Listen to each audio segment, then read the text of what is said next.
wafdigan madaxweyne ku-xigeenka dowlad goboleedka galmudug oo uu wehelinayay ugaaska guud ee beelaha sida ugaas maxamed ugaas keese ayaa galkii dambe ee maanta ka soo ambabaxay degmada Cabudwaaq ee gobolka galmudug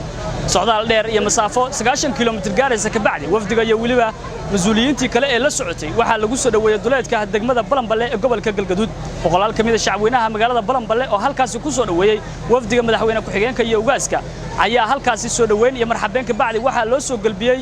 gudaha magaalada Balanballe ayadoona la keenay goob loogu talagalay inuu kula hadlo bulshada degmada Balanballe ugu horreyn waxa halkaas ka hadlay gudoomiyaha degmada Balanballe Jaamac Xayle asagoona halkaas hadallo soo dhaweyn ka jeediyay waxa maanta sharaf noo ah inuu noo yimid madaxweyne ku-xigeenkii dowlad goboleedka galmudug iyo ugaaskii beesha sade iyo wafdi ballaaran oo ay wadaan yaa noogu yimid degmada Balanballe waxaan leenahay soo dhawaada ku soo dhawaada degmada Balanballe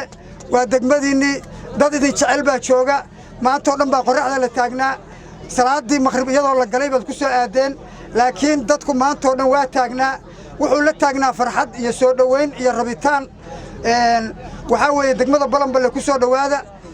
waxay idin haysaa xushmad iyo sharaf teer iyo maalinkii la dhisay dowlad goboleedka galmudug ugaaska guud ee beelaha sida ugaas maxamed ugaas keese oo qayb ka ah safarka madaxweyne ku-xigeenka ayaa asaguna dhankiisa ka hadlay wuxuuna ku sifeeyay bulshada reer Balanballe dad in badan dawladnimada jecel aad u soo dhaweyseen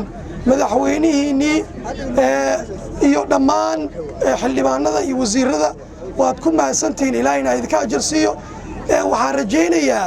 si waxaana idiga kii muuqato dawladnimo iyo jacayl aad u qabtaan maamul goboleedkiina galmudug aad iyo aad baan idinkaga mahadnaqayaa sidaad u soo dhaweyseen madaxweynihiina iyo wasiirada iyo xildhibaanada dhammaan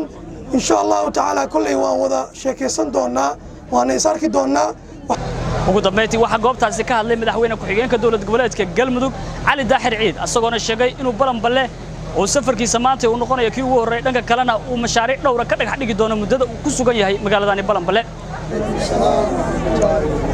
salaan bacdigeed waxaan aad idinkaga mahadcelinayaa soo dhaweynta sharafta leh qadarinta mudan ee aan horay u arag ee aad caawa igu samayseen degmadan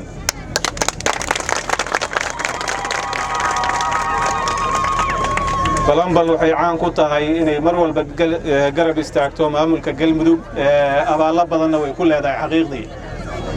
dhismihii galmudug ilaa iyo hadda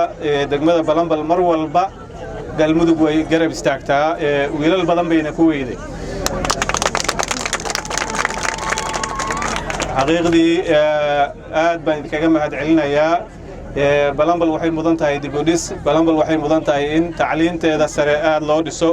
waxay mudan tahay wadooyin waxay mudan tahay in maamulkii golaha deegaanka loo dhiso si ay u hesho mashaariic degmadan lagu hormariyo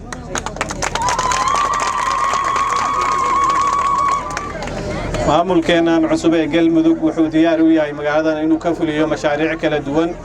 oo uu ugu horeeyo garoonka diyaaradaha ee degmadan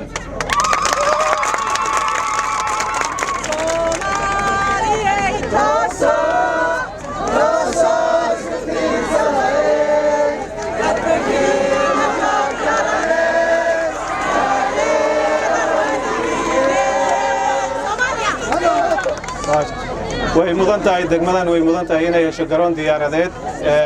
sababtoo ah populationkeeduna aad buu u badan yahay wayna mutaysatay xaqiiqdii mar labaad iyo mar saddexaad waa idinkaga mahadcelinayaa dowlad jacaylka iyo nidaamka idinka muuqda caawa waa idin hooyanayaa insha allah si dhow baan isku wareysanaynaa berrina insha allah garoonkii baan dhagax dhiganaynaa iyo weliba inaannu degmadan si weyn uga taageerno dugsiga sare ee degmadan oo xaqiiqdii aad u hooseeya inaan soo qaadno safarkan ayaa wuxuu noqonayaa kii ugu horreeyay oo madaxweyne ku-xigeenka uu kaga soo ambabaxo magaalada Dhuusam Reebteen iyo intii doortay uu ku yimaado magaaladani Balanballe waa mahad bashiir Xuseen mahad xilif telefishinka caalamiga CW degmada Balanballe ee gobolka Galgaduud